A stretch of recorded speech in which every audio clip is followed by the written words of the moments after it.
ঝর্ণার ধারা আমার অনেক ভালো লাগতেছে। আল্লাহ, আমি কোথায় আল্লাহ? ছোট্ট সোনামণি, তোমার অনেক ভালো লাগতেছে এখানে? হ্যাঁ, আমার অনেক ভালো লাগতেছে।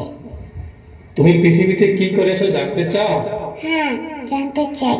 তাহলে পৃথিবীতে একবার তাকিয়ে দেখো।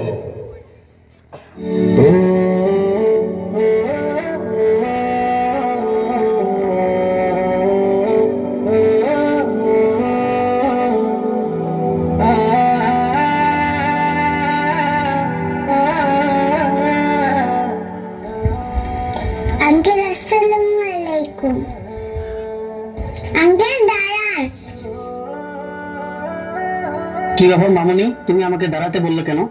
আঙ্কেল, আমি আপনাকে সালাম দিয়েছি, আপনি সালামের উত্তর না নিয়ে কেন চলে গেলেন? তোমার এত বড় সাহস, তুমি আমাকে প্রশ্ন করতেছো? হ্যাঁ, তুমি সালাম দিয়েছো, সালামের উত্তর কি আমাকে দিতে হবে? সালামের উত্তর দেবো না না দিব সেটা আমার ব্যাপার, তুমি বলার কে? ছোট মুখে আবার বড় কথা। আঙ্কেল, আপনি ভুল বলছেন, আপনাকে সালামের উত্তর দিতে হবে। আঙ্কেল, আপনি জানেন না কেউ সালাম দিলে উত্তর দেওয়া ওয়াজিব। কেউ যদি সালামের উত্তর না দেয় তাহলে ওয়াজিব তরক করার কারণে কবিরা গুনাহ হবে, আর কবিরা গুনাহ মানুষকে জাহান্নামের দিকে নিয়ে যায়। কেউ যদি কবিরা গুনাহ নিয়ে মৃত্যুবরণ করে, তওবা করার সুযোগ না পায়, তাহলে সে জাহান্নামী হবে। আপনি তো কবিরা গুনাহ করলেন সালামের উত্তর না দিয়ে।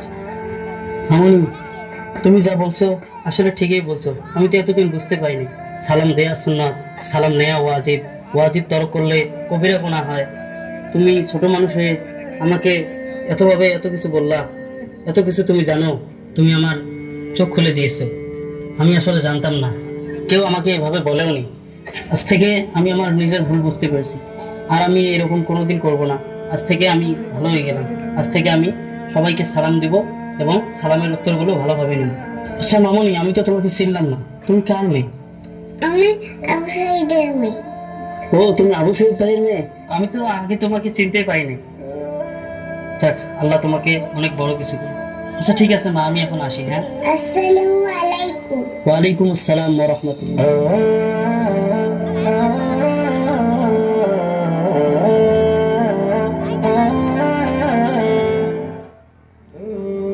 বাবা, আসসালামু আলাইকুম। ওয়ালাইকুম আসসালাম। তুমি মাদ্রাসা থেকে আসলা? হ্যাঁ বাবা, আমি মাদ্রাসা থেকে আসলাম। বাবা, তোমার জন্য একটা জিনিস নিয়ে আসছি। কি জিনিস নিয়ে আসছো মামনি? না, কি মামনি, বিস্কুট তোমাকে কে দিয়েছে? আমাদের মাদ্রাসায় আজ একটা দোয়ার অনুষ্ঠান হয়েছিল, ওই অনুষ্ঠান থেকে আমাদেরকে বিস্কুট দেওয়া হয়েছে। তোমার মাদ্রাসায় দোয়া অনুষ্ঠান হয়েছে? তাহলে তুমি আমাকে দিচ্ছ কেন? তুমি খাও। না, আমার কাছে আরেকটা বিস্কুট আছে, তাই তোমাকে এটা দিলাম। আচ্ছা ঠিক আছে।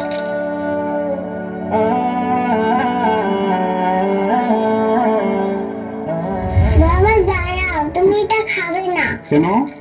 বাবা, তুমি তো খাবার আগে বিসমিল্লাহ বলোনি। বাবা, তুমি জানো না কোন কিছু খাবার আগে বিসমিল্লাহ বলতে হয়? ও, আমি তো ভুলেই গেছি, খাওয়ার আগে তো বিসমিল্লাহ বলতে হয়। তাহলে এখন বিসমিল্লাহ বলে খাও। বিসমিল্লাহির রহমানির রহিম। বাবা, তুমি এখন কথা দাও আর কখনো বিসমিল্লাহ না বলে কোনো খাবার খাবে না। হ্যাঁ মা, আমি তোমাকে কথা দিচ্ছি, এরপর থেকে কখনো খাবার খেলে বিসমিল্লাহ না বলে খাবো না। মামনি, আমি তো মাদ্রাসায় লেখাপড়া করি নাই, তোমাকে তো মাদ্রাসায় দিছি। তুমি অনেক কিছু শিখে আমাকে শেখাবা, আমি ওটা আমল করব। ঠিক আছে বাবা, আমি তাহলে এখন যাই। যাও মামনি, তুমি ঘরে যাও, ঘরে যা ফ্রেশ হয়ে ভাত খাও। আসসালামু আলাইকুম। ওয়ালাইকুম আসসালাম। যাক, মেয়েটাকে মাদ্রাসা দিয়ে ভালো হয়েছে।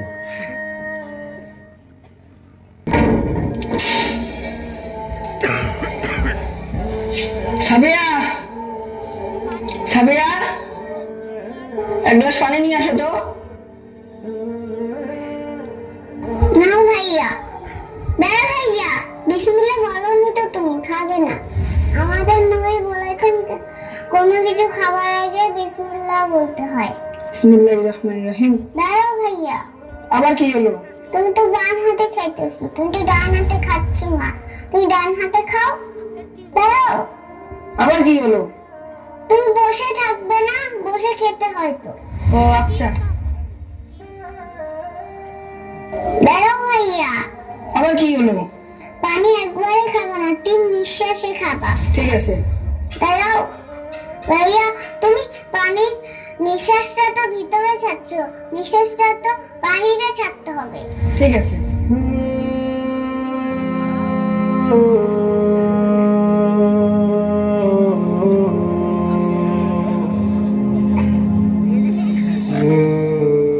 দাঁড়াও ভাইয়া, আবার কি হলো? তুমি তো আলহামদুলিল্লাহ বলোনি। ও আচ্ছা, কোনো কিছু খাওয়া শেষ হলে আলহামদুলিল্লাহ বলতে হয়। ও আচ্ছা, আলহামদুলিল্লাহ। সাবিয়া, হ্যাঁ এখানে ভাইয়া, শোনো। তুমি আজকে আমার চোখ খুলে দিয়েছো। তুমি এতটুকু মেয়ে হয়ে তুমি আমাকে এসব বলতেছো। তুমি এসব কোথায় শিখছো? আমার মাদ্রাসায়। তোমাকে নিয়ে আমার অনেক গর্ব হয়। তুমি আমার ছোট বোন হয়েও অনেক কিছু শিখেছো। যাক, আল্লাহ পাক তোমাকে হিদায়াত দান করুক, আর তুমি অনেক বড় হও, আর পরকালে তুমি জান্নাতবাসী হও, এটাই আমি দোয়া করি। ঠিক আছে ভাইয়া, ঠিক আমি আছে। আসি। আমার বোনটা অনেক কিছু শিখেছে, আর আমি এত বড় হয়েও কিছু শিখলাম না।